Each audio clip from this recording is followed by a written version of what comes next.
So here I am once again standing on the Tennessee Pass right of way, and here we are in Avon, Colorado. Here I am standing at another control point, and as you can see, this time we have some signals remain.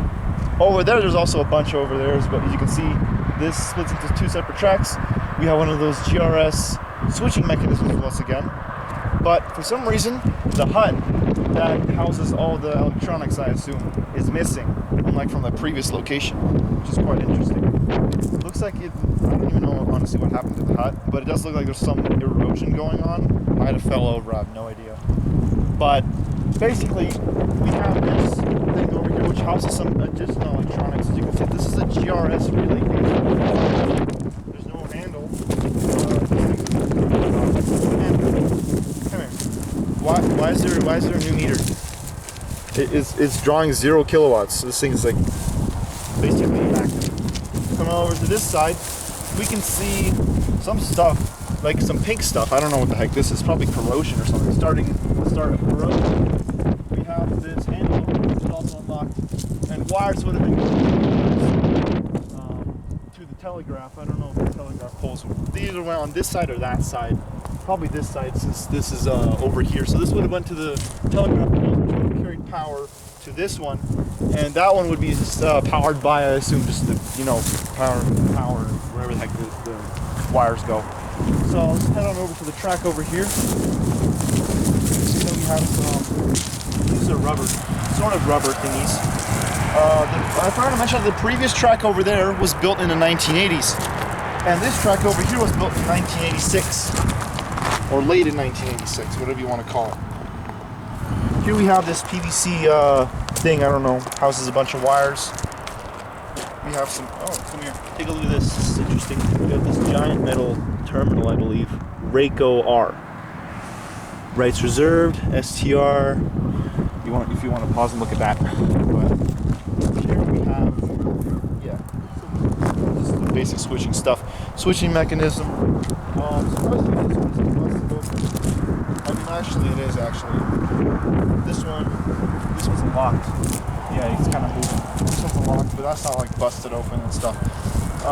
There's 191 here. I assume this means milepost 191. I could be wrong though. This is some kind of thing.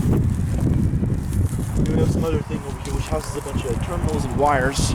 Probably the other conduit thing. So yeah, another GRS switching thing. Now, if I can read off of the tag, it does say motor, but serial number is 20934 and 24 volts DC. The freaking thing is not visible. Yeah, once again, there's nothing there. Catalog number is not visible. But yeah, general railway signal code, that's really cool. But yeah, I believe this. I honestly, I'm just gonna say Model 5 switch. I could be wrong. I might correct myself. Subtitles.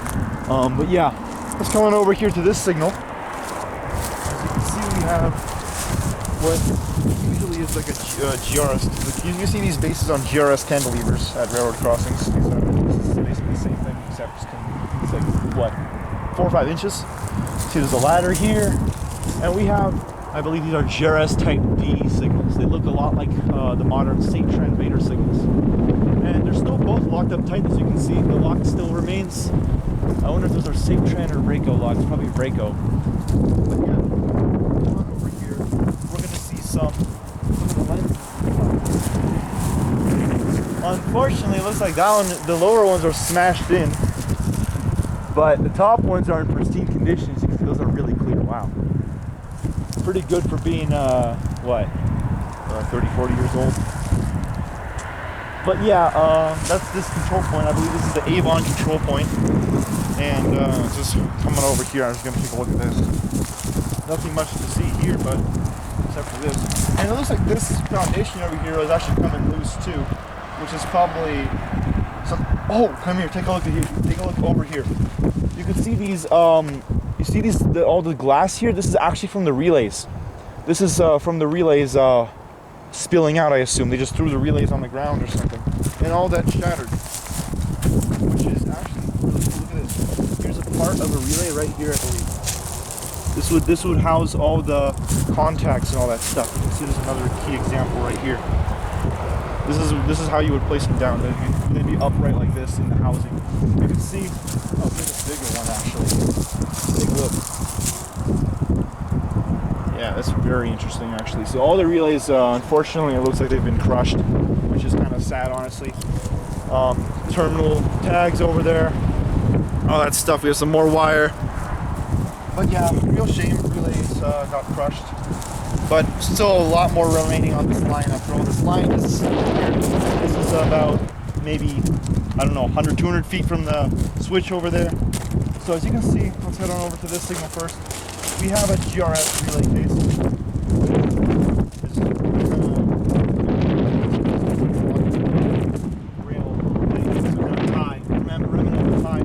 So if we come over here, we can see this GRS. It should say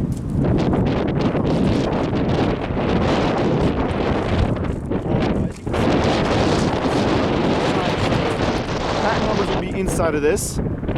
And there's something on the side over there. I think it might be the serial number. I don't know. But yeah, basically this is just a GRS searchlight. We head on over to the front. You can see that the glass, rocks in the glass actually, and it didn't shatter. It shows how tough these things are. You can see it is kind of bruised, but not much. And apparently a bird made a nest in there, because it's all like filled up, as you can see. I don't know, even I can't even see the light bulb socket. But yeah, there's something in there. Now here we go to this signal. I believe this is a GRS Type D signal. I could be wrong. Please correct me. But yeah, here we have another general signals. Was I saying general signals the whole time? I meant general railway signal. My bad, guys. So general railway signal. 5-inch base, because 4 or 5-inch base around there. But as you can see, there's the wire. That's that. And I don't know if there was a lower signal, but apparently there wasn't. I don't think so. And there's a ladder in front too. As you can see, this is probably to clean the lenses. And I don't know whether it would fold down or something, or if a signal maintainer would come up and place his ladder on there and climb up the rest of it, clean the lenses. But yeah, that's basically it. Now, it's also still locked. Impressive. There's the ladder right there. It's not stable. There's another conduit over there. It looks like it's open. But yeah, that's actually locked up. In fact, I want to try to get a closer look at the lock and see what brand it is. If these things won't, are these things spiky? Hang on, they aren't spiky. I'm gonna risk this for the shot. Very nice.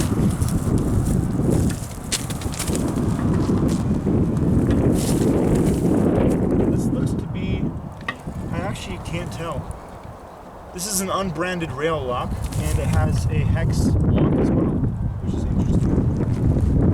Yeah, this is unbranded, and there's no DGRW branding in it either. So honestly, this is a typical cast or aluminum rail lock, usually used. Yeah. Other rails used to be branded like UPRR, I believe ATSF and stuff, but this one's just unbranded. So, yeah. And over there, that's facing west. We're gonna head on over to the next thing we see. Let's take a quick look at the signal lenses first. The lenses, are they good or not? The lenses are good. Yeah, they look clean. It's probably the bush protected them from being smashed in or something, which is really cool. But yeah, that's it. I believe there used to be a sign mounted right here. You can see where the clamps were, somewhere like right here in the mid-lower pole. Or maybe that was the rest of the, actually that might have been the rest of the ladder on this side, but I'm not too sure. But yeah, this is really cool stuff. And we're gonna be heading down to the next stop, I guess. I'll see you then.